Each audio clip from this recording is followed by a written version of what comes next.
आपकी identity as a सियासतदान बड़ी सेकुलर मानी जाती है, लेकिन सुना ये कि पिछले 1 साल जब आप भारतीय जनता पार्टी में गए तो आपका जो मुस्लिम वोट बैंक था वो आपसे काफ़ी नाराज़ था। आपने उसको भी देखते हुए ये फैसला लिया। क्योंकि आज बेरोजगारी आपकी चरम सीमा पे है, आपको बीजेपी ने कोई रोजगार नहीं देना। ये सिर्फ और सिर्फ बाहर के लोगों को यहाँ बसाना चाहते हैं। और एक याद रखना सर, अगर ये 5 मरले पे यहाँ लोग अगर बसे वो सब क्रिमिनल होंगे। दूसरी बात आपने कही, आपने मंच पे उनको कहा कि आप बिल्कुल इंटरेस्टेड नहीं है इलेक्शन लड़ने में। तो ये जाके उन्होंने, इन दोनों ने एक ऐसा वहाँ पे जाल बुना हुआ है, एक ऐसा जाल बिछाया हुआ है कि तीसरे आदमी की वहाँ पहुँच ही नहीं बनती। देखने वाले सभी दर्शकों का स्वागत है। आप देख रहे हैं स्पॉटलाइट, मैं हूं फहीम। यूं तो जम्मू कश्मीर में रीजनल पार्टीज़ की सियासत को लेकर कोई ज़्यादा बड़ी गतिविधि जो है वो नहीं हो रही है, लेकिन पिछले दिनों अगर हम देखें तो नेशनल कॉन्फ्रेंस का एक प्रोग्राम होता है शेर कश्मीर भवन में, और वहाँ पे एक बड़ी सियासी हलचल होती है। सुरेंद्र चौधरी जो कि भारतीय जनता पार्टी में पिछले 1 साल से थे, उन्होंने जो है वो नेशनल कॉन्फ्रेंस का दामन संभाला, और ये एक बड़ी हलचल जो है वो सियासी गलियारों में जम्मू कश्मीर में देखने को मिल रही है। आज स्टूडियो हमारे साथ सुरेंद्र चौधरी हैं, इनसे बात करेंगे। पूर्व एमएलसी भी हैं। चौधरी साहब, प्रोग्राम में स्वागत है। चौधरी साहब, सब आपका नेशनल कॉन्फ्रेंस में ज्वाइन करना जो है वो एक बड़ा कदम देख रहे हैं, लेकिन हम थोड़ा सा फिल्म को जो है वो रिवाइंड करते हैं। पिछले 1 साल में सुरेंद्र चौधरी ने क्या कुछ किया उस पर थोड़ा सा रोशनी डालते हैं। आपकी जब ज्वाइनिंग हुई भारतीय जनता पार्टी में, आपकी ज्वाइनिंग तो बड़े लेवल पे हुई। सूत्र कहते हैं कि आपको तो एलजी साहब ने ज्वाइन करवाया था, और लेकिन उस वक्त भी जो दिल्ली की लीडरशिप है, टॉप लीडरशिप, जिसमें खुद गृह मंत्री अमित शाह जो थे, उन्होंने तब भी आपकी ज्वाइनिंग के ऊपर एक सवालिया निशान लगाया था कि चूँकि प्रधान भी उसी कॉन्स्टिट्यूएंसी से है तो क्या प्रॉब्लम नहीं आएगी। आने वाले वक्त में तो वही हुआ। वो प्रॉब्लम उनकी जो वो दूर अंदेशी थी वो सही जो है वो देखने को मिली, लेकिन एलजी साहब ने एश्योरेंस दिया था, कहा कि हम संभाल लेंगे। तो इस बात में कितनी हकीकत है? देखिए डॉक्टर साहब, जहाँ तक एलजी साहब का ताल्लुक है, एलजी साहब का इसमें मेरी ज्वाइनिंग के अंदर या मुझे कन्विंस करने के बीच में कोई रोल नहीं था कि तो आप बीजेपी ज्वाइन करो, क्योंकि वो एक ऐसी पोस्ट पे बैठे हैं जहाँ से वो सियासत नहीं कर सकते। तो जो लोग ये हवा उड़ा रहे हैं कि एलजी साहब का रोल था मेरी ज्वाइनिंग में, ऐसी कोई बात नहीं थी। जब मैं ज्वाइन मुझे कराया गया, उसमें जो नेशनल लेवल पे लीडरशिप है, जो यहाँ के प्रभारी हैं या और जो लोग हैं, और इवन के रविंदर रैना इसमें खुद शामिल थे। रविंदर रैना साहब ने खुद मुझे कहा कि मैंने नौशहरा से इलेक्शन नहीं लड़ना और आपने नौशहरा से इलेक्शन लड़ना है। तो इसलिए जहाँ तक ताल्लुक़ है दिल्ली वालों का, उनका ये सारे इंश्योरेंस थे मुझे, लेकिन है कि बात वो नहीं थी, बात कुछ और थी। मसला ये हो गया कि जब मैंने भारतीय जनता पार्टी, एक तो मैंने कोई इलेक्शन लड़ने के लिए बीजेपी ज्वाइन नहीं की थी। मेरा मकसद खाली इलेक्शन लड़ना ही नहीं है कि मैंने हर इलेक्शन लड़ना, जो इलेक्शन आएगा। क्योंकि आपने देखा होगा जम्मू कश्मीर में ऐसे लोग भी हैं, जब भी कोई इलेक्शन का बिगल बजता है तो सब फार्म भर देते हैं। बाद में वोट बेशक उनको को 500 मिलें, किसी को 200 मिलते हैं, किसी को 100, किसी को खाता भी नहीं खुलता। तो मैं उनमें से नहीं हूँ कि मैंने सिर्फ election just for participation in the election के लिए लड़ना, वो मेरा मकसद नहीं था। मेरा मकसद कुछ और था, क्योंकि मैं एक बड़ी स्ट्रगल करके यहाँ तक पहुँचा हूँ, और बड़े ज़मीनी सतह पे मैं कोई लीडर वीडर नहीं हूँ। मैं बड़ा छोटा सा कार्य करता हूँ और आज भी कार्य करता हूँ। और जब मैं भारतीय जनता पार्टी के अंदर गया तब भी मैं एक सिंपल कार्यकर्ता ही बन के गया था, मैं कोई लीडर बन के नहीं गया था। बेशक मैं पूर्व में एमएलसी हूँ और बेस्ट लेजिस्लेटर अवार्ड भी मुझे मिला हुआ है। तो ये नहीं कि ऐसे ही रहे, हम कोई नकम्मे एमएलसी रहे या कोई नकम्मे लेजिस्लेटर रहे, ऐसी बात नहीं। वहाँ भी जब भी हम हाउस में थे, आपने कई बार देखा होगा, हमने बड़े जोर शोर से लोगों के मुद्दे उठाते थे, चाहे वो गरीबों के मुद्दे थे, चाहे वो बॉर्डर के लोगों के मुद्दे थे। और जब हमने जम्मू कश्मीर के जो हालात बदले, और आपने देखा होगा 2000 बदकिस्मती हमारी ये रही मेरी ख़ास करके कि मुफ्ती साहब की डेथ हो गई, क्योंकि मुफ्ती साहब के साथ मुझे बड़ा प्यार था। मुफ्ती साहब मुझे भी बड़ा प्यार करते थे, और मुफ्ती साहब ने ही मुझे एमएलसी बनाया था। शायद उसमें पार्टी में कुछ लोग नहीं चाहते थे कि मैं एमएलसी बनूं, लेकिन मुफ्ती साहब ने बनाया। और इस रियासत की भी बदकिस्मती है कि मुफ्ती साहब की डेथ होगी, उनको टेनवर नहीं मिला। लेकिन उसके बाद जब यहाँ वो 5 अगस्त 2019 के बाद जब हालात जम्मू कश्मीर के बदले, और उसमें भी हमने स्टैंड रखा। आपने देखा होगा, मैंने जब ये बाहर के लोगों को ज़मीनें देने की बात हुई थी तो मैं पहला आदमी था आफ्टर दिस 5 अगस्त 2019 के बाद, जिसने जम्मू कश्मीर में गांधीनगर के अंदर पीडीपी ऑफिस के अंदर एक प्रोटेस्ट किया था कि भाई ये फैसला जो है जम्मू के लोगों के हितों में नहीं है, और ख़ासकर जम्मू सूबे के लोगों के और जम्मू शहर के लोगों के हित में फैसला ये नहीं है कि बाहर के लोग यहाँ आके ज़मीनें लें और उनको ज़मीनें दी जाएं और उनको बाहर के लोगों को यहाँ नौकरियाँ दी जाएं। तो काफ़ी वो चीज़ हाईलाइट हुई थी और हमने वो मुद्दा उठाया, लेकिन कुछ हालात ऐसे बने कि मुझे पीडीपी छोड़नी पड़ी, और उसके बाद मैं भारतीय जनता पार्टी में इसलिए गया था कि क्योंकि मसला था कि लोगों के काम होने का। और जब 2005 अगस्त 2019 के बाद बेरोजगार बच्चे, हमारे जो अनएम्प्लॉयड यूथ था वो सड़कों के ऊपर था। पीएचई डेली विजिट हो गया, रैबरे खेल हो गया, रैबरे जंगलात हो गया, एसपीओज, होम गार्ड्स, वो जो आपके बीएसएफ एंड सीएसएफ के लोग जो थे, फिर जो आपके दूसरे और भी काफ़ी से डेली वेजर हैं जो पीडब्ल्यू में लगे हैं, कोई मेडिकल में लगे हैं, कोई कहीं लगे हैं, फिर आपके एनआरएचएम के मुलाजम थे, और मतलब काफ़ी एनवाईसी के लोग थे, काफ़ी सारे लोग थे जो सड़कों के ऊपर थे। तो हमने सोचा, और दूसरा जो था कि हमने सोचा दिल्ली के अंदर भी सरकार जो है वो भारतीय जनता पार्टी की है, और जम्मू कश्मीर की में भी जो सरकार है वो तो भारतीय जनता पार्टी की है। हम ये नहीं कहते एलजी साहब बीजेपी की गवर्नमेंट, मतलब वो हैं बीजेपी के हैं। हम ये कहते हैं कि ये केंद्र शासित प्रदेश है। जब केंद्र, अब हिंदी अब थोड़ी बहुत सीखी है हमने जाके, तो जब ये यूनियन टेरिटरी है, और यूनियन टेरिटरी जो कंट्रोल्ड बाय दिल्ली है और दिल्ली की गवर्नमेंट से है, जब दिल्ली की गवर्नमेंट इसको कंट्रोल कर रही है तो ऑटोमेटिक ये बीजेपी की सरकार भी यहाँ भी हुई। तो लिहाजा जब हमने सोचा कि लोगों के ये काम होंगे, लेकिन ये जो 1 साल मेरा वहाँ गुजरा, वहाँ जब भी कोई मीटिंग हुई और जब भी कोई बात रखी गई तो वहाँ सिर्फ आते हैं अपना भाषण देके, जो स्टेट लीडरशिप है जम्मू कश्मीर की, और उसमें 2 ही आदमी इन्वॉल्व हैं, बाकी बेचारे तो आपको पता ही है उनका कितना रोल है। बस 2 हैं, एक रविंदर रैना साहब और एक अशोक कोल साहब, ये चाचा भतीजा हैं दोनों। तो बस इन्हीं का रोल होता है, बस ये आते हैं भाषण देते हैं, बस ये भी नहीं किसी को पूछते कि भाई आपके कोई इलाके के मसले मसाइल भी हैं। नहीं, देखो भारतीय जनता पार्टी एक पॉलिटिकल पार्टी है।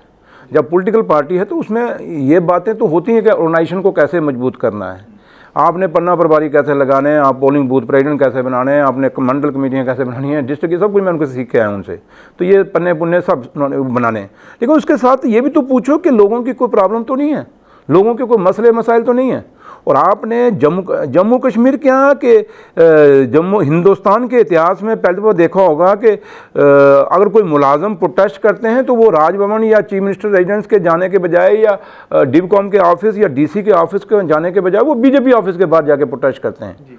और वो खुद नहीं आते, वो रविंदर रैना साहब के थ्रू बुलाए जाते हैं कि यहाँ प्रोटेस्ट करो। फिर वहाँ से एक माहौल गर्म किया जाता है एलजी साहब के खिलाफ कि चलो जी एलजी साहब के खिलाफ नारे मारो। मतलब क्यों, ये क्या रीज़न है? ये भी एक मैटर ऑफ इन्वेस्टिगेशन है। यानी ये एक बड़ी बात आप कर रहे हैं, तो इसको मैं ये मान के चलूँ कि बीजेपी के ही कुछ लोग हैं जो एलजी के खिलाफ एक साजिश रच रहे हैं। मैंने कहा ना कि आज जम्मू कश्मीर में एलजी साहब को जो ये थोड़ा सा उनके खिलाफ जो प्रोटेस्ट होती है वो यहाँ से करवाई जाती है। और मैं नहीं कहता, ये अगर एजेंसीज को पूछ लीजिए आप, एजेंसीज के पास रिपोर्ट होगी कि कौन कराता है, इसके पीछे कौन है और वो है कौन है, वो सब दुनिया जानती है।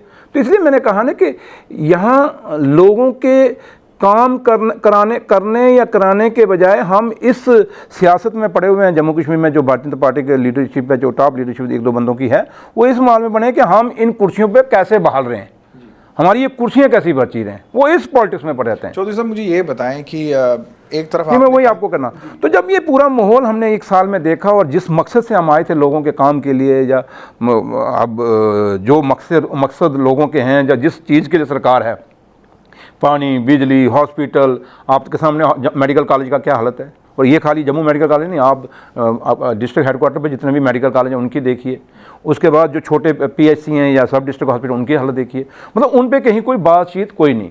अगर लोग मर रहे हैं बेचारे, बिना इलाज के मर रहे हैं, और वहाँ पे डॉक्टर ही नहीं है, इन मुद्दों को कभी वो डिस्कस नहीं करते। तो कोई ऐसा माहौल नहीं था कि वहाँ लोगों की कुछ सुनवाई है। तो जब मैंने ये सारा हालात देखा तो मैंने कहा इनसे दूर हटना ही अच्छा है, क्योंकि यहाँ आपको सिर्फ हाँ इतना है कि आप लीडर हो, बस हम भारतीय जनता पार्टी के लीडर हैं जी, बहुत बड़े कदावर लीडर हैं, लेकिन जो लोगों के जिनके काम करने हैं उनकी तरफ ध्यान नहीं देना। सिर्फ मोदी साहब पर, अमित शाह साहब पर डिपेंड है, वो आएंगे तो यहाँ भाषण देंगे और हम जीत जाएंगे। बस इतना उनका चौधरी साहब, आपने कहा कि खुद प्रधान ने आपको कहा कि वो इलेक्शन नहीं लड़ेंगे नौशहरा कॉन्स्टिट्यूंसी से, लेकिन दूसरी तरफ हमने देखा कि चंद महीने पहले ही उनके जो भाई थे उन्होंने भारतीय जनता पार्टी को ज्वाइन किया वहीं उसी कॉन्स्टिट्यूंसी से। तो क्या आपको ये नहीं लगा कि एक तरफ मेरे साथ जो है मुझे ज्वाइन करवाया गया, आश्वासन दिया गया कि वहाँ से इलेक्शन कोई नहीं लड़ेगा, दूसरी तरफ उनके भाई की भी ज्वाइनिंग होती है, तो आपको थोड़ा सा मैंने जब ये बात हुई तो मैंने इन लोगों से बात हुई, मेरी अशोक कौल जी से बात हुई, मेरी अपना रविंद्र रैना साहब से भी बात हुई, और वहाँ देवेंद्र सिंह राणा साहब भी बैठे हुए थे। तो मैंने उनको कहा, मैंने कहा जी ये कौन सा मजाक है, रविंद्र रैना साहब का वो भाई है, चाचे का बेटा है, और रियल समझो मतलब कि वो जो वहाँ जो बिजनेस संभालता है, जो काम काज संभालता है, वो सब आपको पता है, वो तो वही लड़का करता है, सियासत भी वही देखता है, क्योंकि उसकी बीवी वहाँ डीडीसी है उसकी लड़के की, तो वो भी एक बड़ी स्टोरी है, उसको मैं इसमें जानना नहीं चाहता, इनका अपना वो पार्टी जाने क्या करना, बीजेपी जाने क्या करना, और लोग देखेंगे कि ये परिवारवाद है या नहीं है, वो लोग जानते हैं। तो मैंने कहा कि जब मैं हैरान उस दिन हो गया कि उस बंदे की ज्वाइनिंग के लिए हमारे संगठन मंत्री जो भारतीय जनता पार्टी, मेरे तो अब नहीं रहे, लेकिन बीजेपी के जो संगठन मंत्री हैं अशोक कौल साहब, उसको स्पेशल लंबेड़ी ज्वाइन कराने के लिए, और जब ज्वाइन कराने के गए तो 100 बंदा भी उनके से वहाँ गठा नहीं हो सका। और फिर मैंने जब यहाँ मीटिंग हुई तो राणा साहब और अशोक कौल साहब, ये तीनों वहाँ बैठे थे, मैंने वहाँ बात कही, मैंने कहा जी एक काम करो, अगर ऐसे ही ज्वाइनिंग करनी है बाप बेटों की, बच्चों की, भाइयों की, बहनों की, तो मुझे भी टाइम दे दो, मैं भी अपनी बीवी को ज्वाइनिंग कराऊँ, मैं भी अपने भाइयों को, मैं अपने बच्चों को, मैं अपने फादर को, मदर को, एक एक करके सबको ज्वाइन कराता हूँ। क्योंकि हम तो ये जानते हैं सियासत के अंदर कि जब मैंने ज्वाइन किया तो ऑटोमेटिक मेरी पूरी फैमिली ज्वाइन हो गई, सियासत तो ये है। अब हमने घर की ज्वाइनिंग ही करानी है, बीवी बच्चों की ही करानी है, तो मुझे बताओ आप प्रदेश अध्यक्ष किस चीज़ के भाई। और स्पेशल यहाँ से अशोक कौल साहब जाता है, और सबसे बड़ी बात क्या है कि मुझे वहाँ बुलाया नहीं जाता। मैं नौशहरा में उस दिन में, सवाल मेरा यही था, हाँ मैं नौशहरा में ही था, मैं उस दिन नौशहरा में हैरान हो गया जब मैंने वहाँ कौल साहब का शाम को जब वीडियो देखी, जो मैंने प्रोग्राम देखा और इनके फोटोग्राफ, क्योंकि बीजेपी में एक बड़ी अच्छी बात है कि ये अगर कोई शादी में भी जाएंगे तो फट सेल्फी खींचते हैं, और सोशल मीडिया बड़ा, लोगों का काम हो या ना हो, लेकिन इनका फोटो सोशल मीडिया पे जरूर आना चाहिए। तो वो शाम को जब मैंने फोटो देखे तो मैं हैरान हो गया, यार पार्टी का जनरल सेक्रेटरी नौशहरा में आया हुआ, लंबेड़ी में आया हुआ, और सुरेंद्र चौधरी, चलो मेरा वहाँ ओहदा शोदा तो उन्होंने दिया नहीं, क्योंकि उनकी कोशिश यही थी कि इसको भगाओ, किसी तरीके से बाहर निकालो।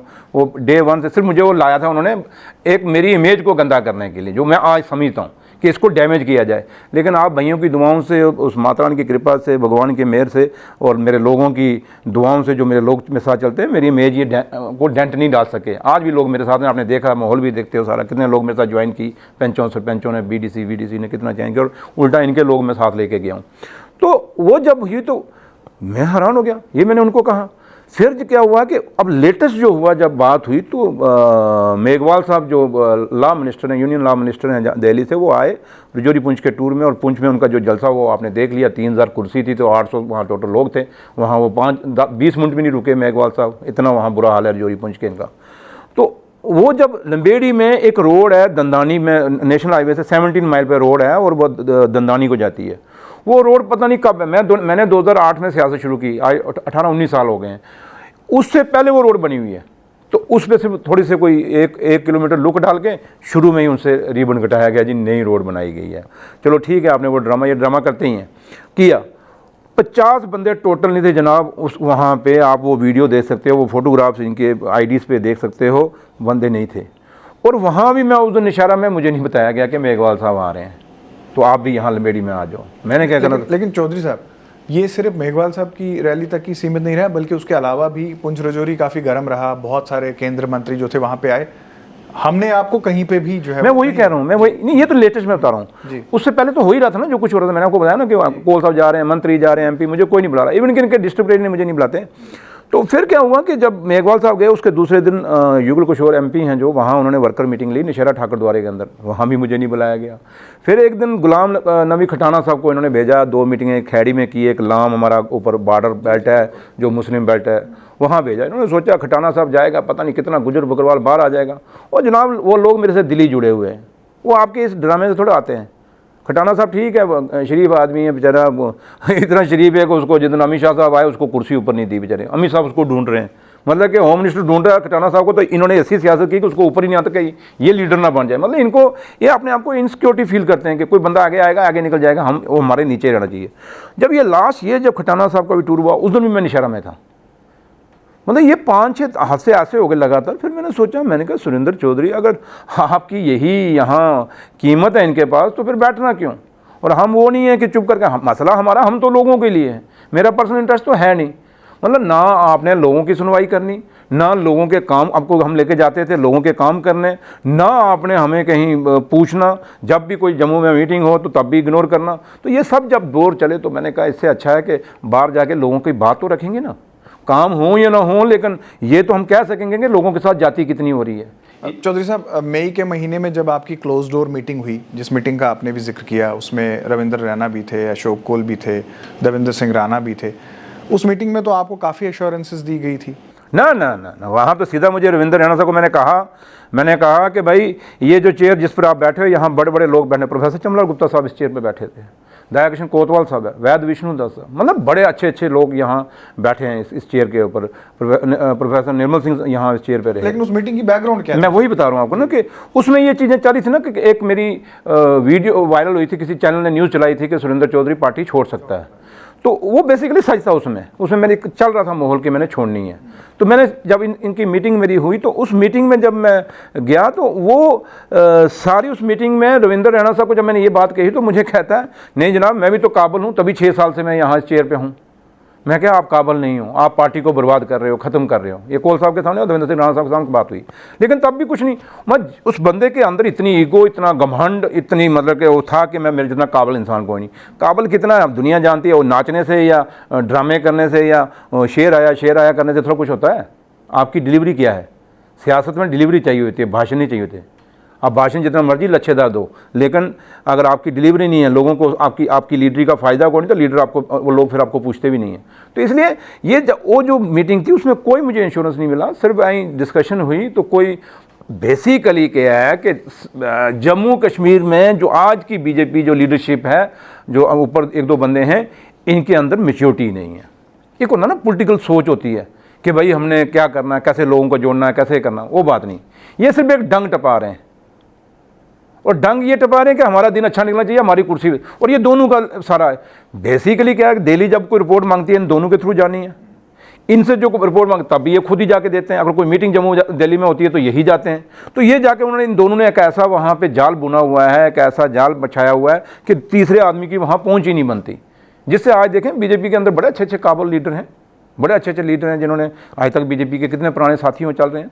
तो इसलिए बीजेपी के अंदर आज की डेट में वहाँ पे कुछ नहीं है, वहाँ सिर्फ एक दिखावा है और एक पंप एंड शो है। और जहाँ तक जम्मू सूबे का, आज जम्मू कश्मीर जो है crucial juncture of the history निकल रहा है। ये कुछ छोटी, जम्मू कश्मीर को आम रियासत नहीं है। ये जो आप यूपी को ले लें या बिहार को ले लें या हिमाचल को या पंजाब को या हरियाणा, ये वो रियासत नहीं है। ये रियासत वहाँ वो है जहाँ पे पूरा दाव लगा हुआ है हिंदुस्तान का। और ये नेशनल लेवल नहीं बल्कि इंटरनेशनल लेवल पर इस रियासत को देखा जाता है, इसकी एक्टिविटीज़ को वॉच किया जाता है। तो इन दोनों को पता ही कुछ नहीं। जी, ये बताएं, उस मीटिंग के बाद हमने सुना कि आप श्रीनगर भी गए, आपने राजभवन के दरवाजे भी खटखटाए, आपने कोशिश की कि आपकी मीटिंग एलजी के साथ हो, लेकिन हमें सुनने में मिला कि आपकी सुनवाई वहाँ भी नहीं हुई। आपने इंतजार भी किया, वक्त भी दिया। नहीं, मैं एलजी साहब पे कोई वो नहीं, मुझे गिला शिकवा नहीं है। एलजी साहब से मेरा कुछ नहीं है, ना उन्होंने मुझे ज्वाइन कराया, ना उन्होंने मुझे, मैं जब भी टाइम मांगा उन्होंने मुझे। आप श्रीनगर मिलने गए थे उनसे? नहीं, मैं नहीं उनको मिलने गया, मैं नहीं गया। सुना कि उसी के बाद फिर गुफकार के दरवाजे खुले, उसी दिन आप फिर गुफकार चले गए। नहीं, आपको ये गलत रिपोर्टिंग है, ऐसी बात नहीं है। एलजी साहब को मैं, देखो, मैं एलजी साहब मेरे बुजुर्ग हैं, बड़े अच्छे आदमी हैं, नेक इंसान है, मैं उनकी बड़ी इज्जत करता हूँ।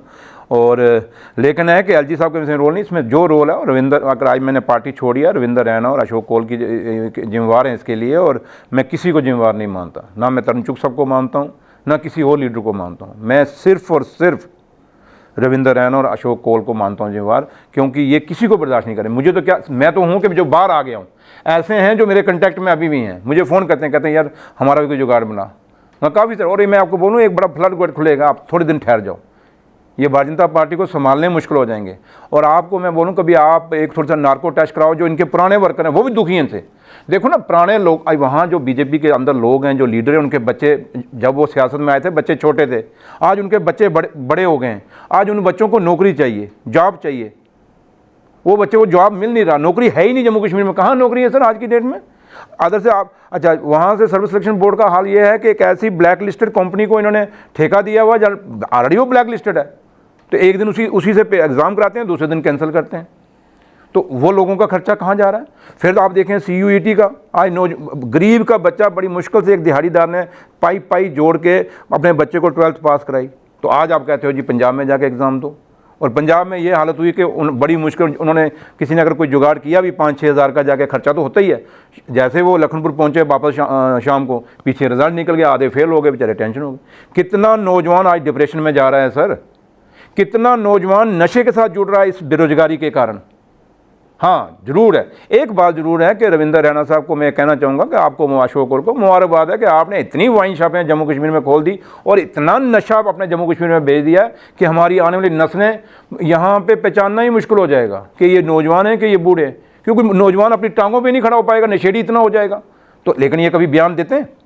आप मुझे बताएं, जितनी मीटिंगें भारतीय जनता पार्टी की होती हैं, जब ये बाहर निकलते हैं, कभी आपने उस मीटिंगों में कभी कोई लोगों की डिमांड को डिस्कस होते हुए देखा? त्राई मची हुई है पानी की पूरे इलाकों में। बिजली की हालत है, जम्मू शहर में बिजली की हालत क्या है, पहाड़ों में क्या हालत है, खित्ता पीर पंचाल के अंदर हालत क्या है, खित्ता चिनाब वैली के अंदर पानी की क्या पोजीशन है, डोडे के अंदर, डोडा प्रॉपर वहाँ चिनाब निकलती है, लेकिन पानी की पोजीशन क्या है डोडा में? वहाँ जिस डिस्ट्रिक्ट के पास है चिनाब उसके पैरों के नीचे है, लेकिन सिटी में पानी की शार्टेज है, पूरे डोडा के अंदर पानी की शार्टेज है। ऐसे पूरे इलाकों में बिजली की क्या है, जम्मू शहर में फिर थोड़ी वोल्टेज अच्छी है, लेकिन खित्ता पीर पंचाल और खित्ता चिनाब वैली गर्मियों में इनकी वोल्टेज, ये सिस्टम वोल्टेज लो हो जाती है, वहाँ लोगों की मोटरें ही नहीं चलती, पंपों की पंप जल जाते हैं महीना लोगों को। यहाँ शहर में फिर दूसरे दिन पानी आ जाता है, लेकिन इन इलाकों में, इन पहाड़ों में, इन दूर दराज के इलाकों में महीना लोगों को एक बाल्टी से टाक साहब लोग नहाते हैं वहाँ, 3-3 एक बाल्टी से 3 लोग। मुझे बताओ, तो यहाँ गांधीनगर में 5 बाल्टियों से एक बंदा नहाता है, ये फ़र्क नहीं है? तो कभी आपने बीजेपी के लोगों को बोलते देखा? आप जाएं, मैं निशारा में, आप ये रविंदर रैना साहब की कॉन्स्टिट्यूंसी, यहाँ से MLA रहा ना निशारा से या सुंदरमणि से, अब तो बाइफरकेट हो गया निशारा सुंदरमणि। आप निशारा और सुंदरमणि हॉस्पिटलों की हालत देख लें क्या है, जो ये बातें करते हैं अच्छे 9 साल बेमिसाल। आओ ना भैया, आज तक लोगों को बंकर्स की पेमेंट नहीं मिली, जो ये कहते हैं हमने बंकर्स बनाए।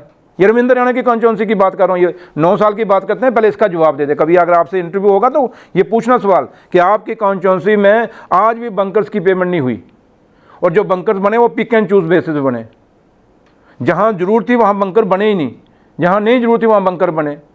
उसके बाद आप देखें, राणा साहब के अपने गाँव में एक PHC है, एक सेरी में आपकी PHC है, एक लंगर गांव में PHC है, एक लड़ोका बॉर्डर में PHC है, सब बॉर्डर की PHC हैं।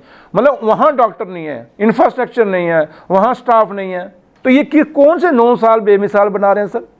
नहीं, मैं एक आपको कह रहा हूँ, तो इसलिए मैंने आपको कहा ना कि ये इन मुद्दों पर बात नहीं करेंगे, ये बस 9 साल बेमिसाल, भारत माता की जय, वंदे मातरम, दे नारे पे नारा, और नारा तो रोटी डालेगा पेट में भैया। ठीक, हम देशभक्त लोग हैं, मैं एक फौजी का बेटा हूँ भैया, हमसे बड़ा देश को वक्त कौन होगा? मेरे बॉर्डर पर, मेरे नानके बॉर्डर पे इतनी दूर है, अगर पाकिस्तान वहाँ से पत्थर मारे तो यहाँ लगता है, यहाँ से वो पत्थर मारे तो पाकिस्तान को लगता है। हम वो लोग हैं, और ये हमें देशभक्ति बता रहे हैं, ये नकली देशभक्ति। इसलिए ये त्रिकुटा नगर के दफ्तर में बैठ के देशभक्ति नहीं होती, देशभक्ति तब होती है जब गोले पड़ते हो ना, तो वहाँ बीच में जाके बैठो। रात में, कल की बात मैं आपको बताऊँ, मुझे एक गाँव है हमारा शेर मकड़ी, वो तारों से फेंस के उस पार है, तो फेंसिंग इधर है, तो उससे पार वो गाँव है, तो वहाँ बॉर्डर पे वो माल मवेशी चराने गए, तो वहाँ आर्मी ने उनकी बकरियाँ बांध ली। तो मुझे वो फ़ोन करते, जनाब उन्हें बकरी बांधे, वो मैं कहते हैं आप लोग तो वैसे फेंसिंग से बाहर हो, आप तो पाकिस्तानी हो। मतलब उनको माल मवेशी चराना भी बॉर्डरों पर मुश्किल हुआ है, तो ये देशभक्ति यहाँ से गीत गाते हैं। चौधरी साहब, एक बार फिर से आपने रीजनल पार्टी का दामन जो है वो थामा है।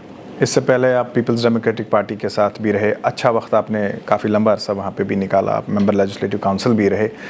रिग्रेट करते हैं आप आज की PDP को छोड़ा?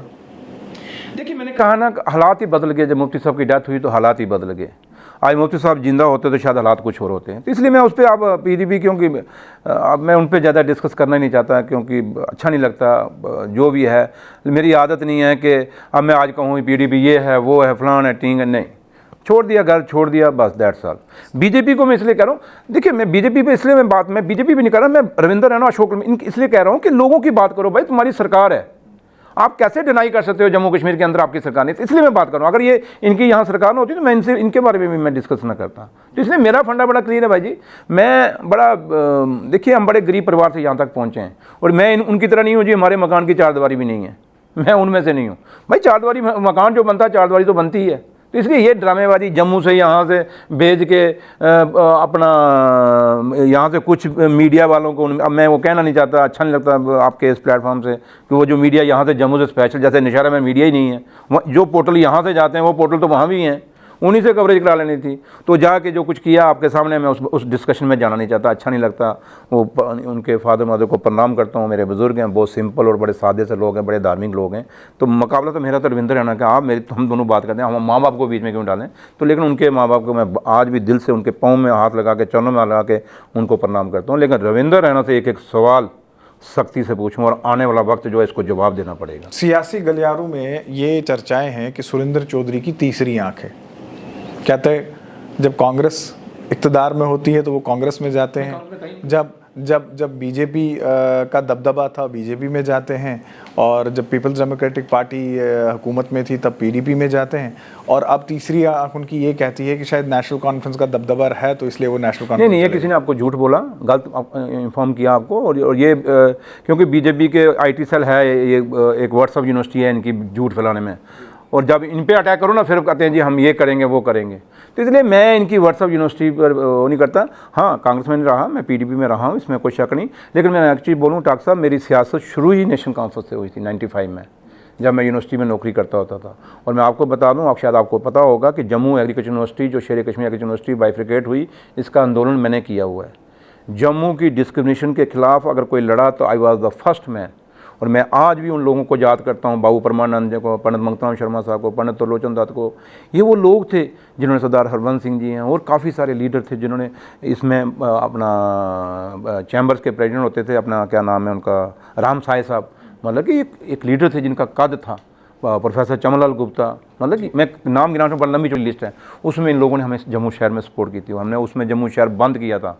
के वी कृष्ण राव साहब होते थे यहाँ, अशोक जेटली नहीं, अशोक कुमार चीफ सेक्रेटरी हुआ करते थे।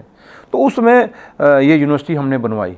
तो जब वो आंदोलन ख़त्म हुआ तो उसके बाद मैंने ये नेशनल कॉन्फ्रेंस ज्वाइन की थी 95-96 में। और मैं वहाँ नेशनल कॉन्फ्रेंस ट्रेड यूनियन का प्रोविंशियल प्रेसिडेंट था। उसमें शेख नज़ीर साहब हुआ करते थे, उन्होंने मेरा आर्डर निकाला था। अपना किचलू साहब के फादर ने मेरा आर्डर निकाला था, बशीर किचलू साहब ने, उन्होंने मुझे, उसमें वो जनरल सेक्रेटरी हुआ करते थे 96 में, तो जो पहला इलेक्शन हुआ था आफ्टर मिलिटेंसी।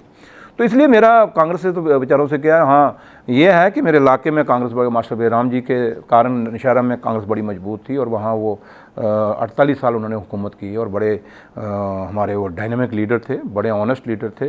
मतलब देखिए, मास्टर बेराम जी का 48 साल एक बंदे ने हुकूमत की हो, MLA रहा हो, तो लास्ट में कुछ पल्ले नहीं था। तो रविंद्र रैना साहब 2014 में ये फैमिली आई, और 2023 में आज ये फैमिली है, तो इनका पूछ लो क्या है। ये फ़र्क है मास्टर बेराम और रविंद्र रैना साहब को।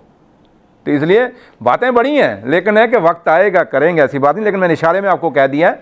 लेकिन मैं एक चीज़ कहूँगा कि हाँ, रही बात कि जहाँ आपने कहा कि मेरी तीसरी आंख है, मेरी कोई आंख नहीं, मेरा एक ही आंख है कि मेरे लोग, वो मेरे लोग जो बॉर्डर में रहने वाले दबे कुचले, SC ST OBC दलित, वो नहीं, मैं वो कह रहा हूँ। चौधरी साहब, आपने लोगों की बात की, आपकी आइडेंटिटी एज ए सियासतदान बड़ी सेकुलर मानी जाती है, लेकिन सुना ये कि पिछले 1 साल जब आप भारतीय जनता पार्टी में गए तो आपका जो मुस्लिम वोट बैंक था वो आपसे काफ़ी नाराज़ था।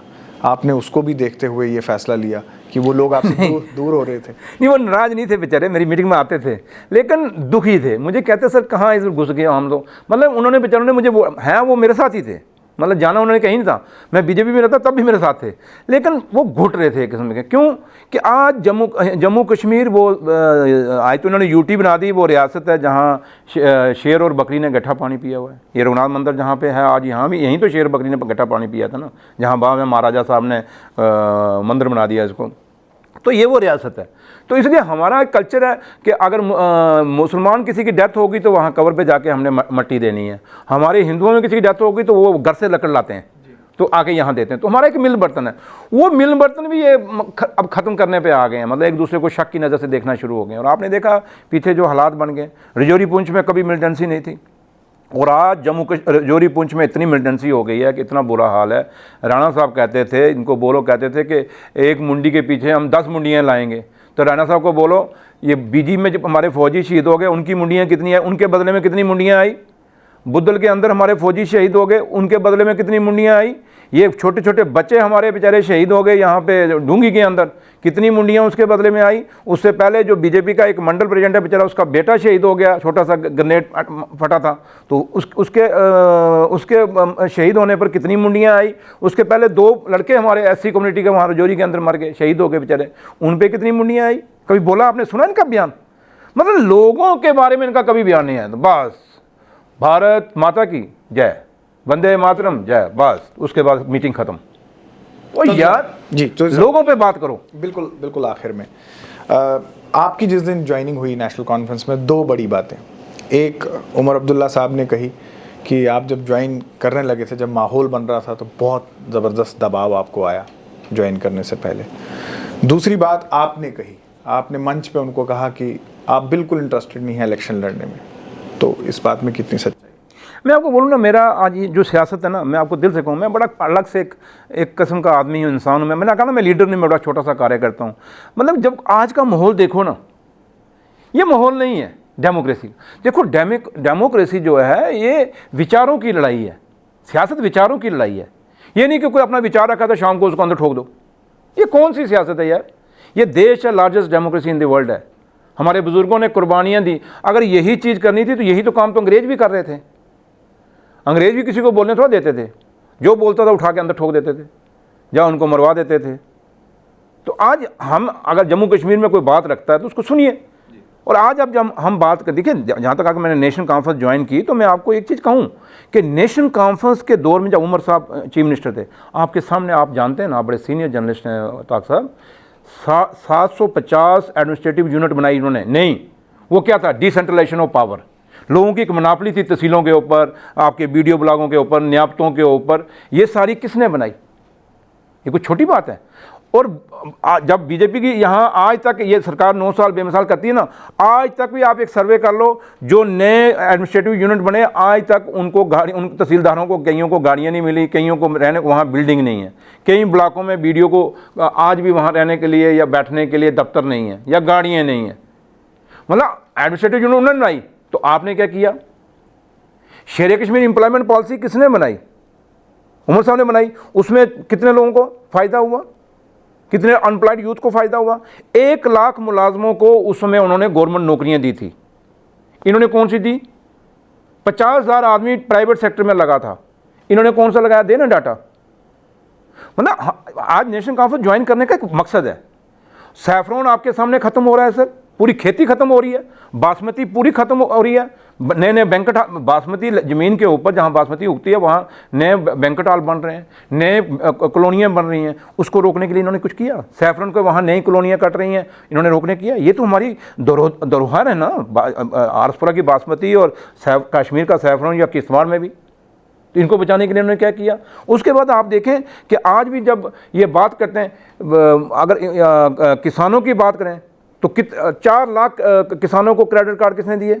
उमर साहब के दौर में उमर साहब ने दिए ना। उसके बाद आप, मतलब मैं अगर आपको ये पूरा एक चिट्ठा बताना शुरू कर दूं, आप मुझे बताएं, वक्त लगेगा। उमर साहब के दौर में टीचरों की पोस्टें एडवर्टाइजमेंट हुई थी, उसके बाद आज तक हुई? कितना टीचर लगा था? कितने? अच्छा, उन्होंने स्कूल खोले, इन्होंने स्कूल क्लब किए। 2 यूनिवर्सिटियाँ, नई यूनिवर्सिटियाँ उमर साहब के दौर में बनी, 2 यूनिवर्सिटीज न्यू कैंपस बने। ITI कितने बने? ये तो ITI खत्म कर गए। आज इन्होंने IIM IIT की बात करते हैं। क्या सर मुझे बताएं, कितने के बच्चों को हमारे को यहाँ एडमिशन मिल रही है IIM IIT में, और कितना स्टाफ यहाँ है? मैं इनको सवाल खड़ा करता हूँ, हमारी कितनी यूनिवर्सिटियाँ, सारी यूनिवर्सिटियों में जम्मू के अंदर देखें सब बाहर के वाइस चांसलर हैं। यहाँ एक यूनिवर्सिटी में एक प्रोफेसर लगता है, सर आप भी यूनिवर्सिटी में पढ़ें, जो प्रोफेसर डायरेक्टर बनता है उसकी ख्वाहिश होती है कल मैंने वाइस चांसलर बनना है। क्या हमारे लोग इतने नालायक हैं जम्मू कश्मीर के कि ये किसी भी यूनिवर्सिटी के वाइस चांसलर नहीं बन सकते? जम्मू यूनिवर्सिटी का वाइस चांसलर देखें, माता वैष्णो देवी का देखें, आप शेर कश्मीर यूनिवर्सिटी का देखें, सेंट्रल यूनिवर्सिटी का देखें, कितनों के नाम मैं आपको गिनाऊँ? सब बाहर के वाइस चांसलर। अब तो यहाँ तक हो गया कि माता वैष्णो देवी के पुजारी भी बाहर के आने शुरू हो गए, हमारे पंडित नालायक हो गए यहाँ। आज ये बात आ गई, कहते हैं हम 5-5 मरले ज़मीन देंगे। ठीक है भैया, आप 5-5 मरले दें। टाक साहब, जम्मू कश्मीर में गरीब से गरीब भी होगा, कौन सा आदमी जिसके पास 5 मरले जगह नहीं है? ये सिर्फ और सिर्फ बाहर के लोगों को यहाँ बसाना चाहते हैं। और एक याद रखना सर, अगर ये 5 मरले पे यहाँ लोग अगर बसे, वो सब क्रिमिनल होंगे, वो लोग होंगे जो यहाँ डकैतियाँ करेंगे। नहीं सुनिए, मैं नहीं कह मैं बाहर के लोगों को कोई एलिगेशन नहीं लगा रहा, बट यहाँ बाहर के लोग आएंगे जब, तो यहाँ कितना अपराधीकरण हो जाएगा। तो इन चीज़ों के ऊपर कभी बीजेपी को आपने बोलते हुए देखा? उमर साहब ने करके दिखाया। इन्होंने नई कौन सी एडमिनिस्ट्रेटिव यूनिटें बनाई, कौन से कॉलेजेस बनाए, क्या बनाए? हाँ, इन्होंने बर्बाद जरूर किया। तो इसलिए अगर डिस्कशन में जाऊंगा तो हमें यहाँ आपके लिए पार्ट 2, पार्ट 3, पार्ट 4 लगाने पड़ेंगे। क्यों? कि मैं बोलने वाला आदमी, मैं जानता हूँ, मैं नॉलेज रखता हूँ, मैं इनकी तरह नहीं हूँ कि मुझे बेवकूफ़ बना के अंदर बैठ जाएंगे। मैं नहीं बैठने वाला था। इसलिए 1 साल हम चुप रहे।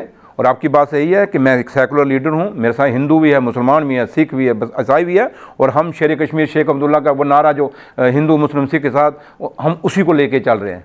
और मुझे फ़ख्र है कि मैं उस पार्टी में गया हूँ जिस पार्टी ने हमेशा लैंड टू टिलर ज़मीन देने वाला कौन था? शेख साहब। तो ये कौन है? उन्होंने टिलर को दी, ये टिलरों को तबाह कर रहे हैं। इसलिए ये फार्मर्स को तबाह करना चाहते हैं, ये ज़मीनें उनसे छीन रहे हैं सर। लोगों की ज़मीनों में जाके 75 साल बाद जाके उनकी ज़मीनों में बोर्ड लग रहे हैं कि ये सरकारी रकबे हैं, ये मुहाजिरीन के हैं, ये अकाव के हैं। 75 साल किसी ने नहीं लगाए।